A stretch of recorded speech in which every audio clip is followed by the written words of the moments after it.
Hi hello வணக்கம் மக்களே, welcome back to party சனஸ் வே. இன்னைக்கு பன்னீர் ஸ்டைல் டேஸ்டியான குருமா ரெசிபி எப்படி பண்ணுறதுன்னு பார்க்கலாமா? வாங்க ரெசிபிக்குள்ள போகலாம். தேவையான பொருட்கள்: 3 முட்டை, 2 வெங்காயம், 2 தக்காளி, 2 பச்சை மிளகாய், பட்டை, கிராம்பு, உப்பு தேவையான அளவு, மஞ்சள்தூள் 1/2 ஸ்பூன், மிளகாய்த்தூள் 2 ஸ்பூன், மல்லித்தூள் 1 ஸ்பூன், தேங்காய் துருவை, முந்திரி பருப்பு, சோம்பு, சீரகம், அப்புறம் கசகசா. முதல்ல 3 முட்டையை ஒரு பாத்திரத்தில் உடைச்சு ஊற்றிக்கோங்க. அதுல உப்பு, மஞ்சள்தூள், அப்புறம் மிளகாய்த்தூள் சேர்த்து நல்லா கலந்துக்கோங்க. இத ஒரு சின்ன கிண்ணத்துல ஊத்தி குக்கர்ல 3 கிளாஸ் தண்ணி சேர்த்து வச்சுக்கோங்க. 5 விசில் வந்ததும் எடுத்து ஆற வச்சுட்டு பன்னீர் மாதிரி துண்டு துண்டா வெட்டி வச்சுக்கோங்க. இப்போ ஒரு கடாயில எண்ணெய் ஊத்தி காஞ்சதும் பட்டையும் கிராம்பு தூளும் சேர்த்துக்கோங்க.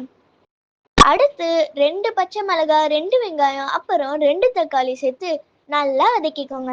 அதோட 1/2 ஸ்பூன் மஞ்சள் தூளும், 2 ஸ்பூன் மிளகாய் தூளும், அப்புறம் 1 ஸ்பூன் மல்லித்தூளும் சேர்த்து நல்லா வதக்கிக்கோங்க. இப்போ தேங்காய், முந்திரி பருப்பு, சோம்பு, சீரகம், அப்புறம் கசகசாவையும் சேர்த்து நல்லா அரைச்சு எடுத்துக்கோங்க. இந்த வதக்கி வச்ச மசாலாவோட சேர்த்து நல்லா கலந்துக்கோங்க. நல்லா கொதிக்க ஆரம்பிச்சதும் பன்னீர் ஸ்டைல்ல வெட்டி வச்ச முட்டையும் சேர்த்து நல்லா சேர்த்துக்கோங்க. 2 to 3 விசில் வரும் வரை நல்லா குக்கர்ல வச்சு எடுத்துக்கோங்க. அவ்வளோதான், டேஸ்டியான பன்னீர் ஸ்டைல் எக் குருமா ரெடி.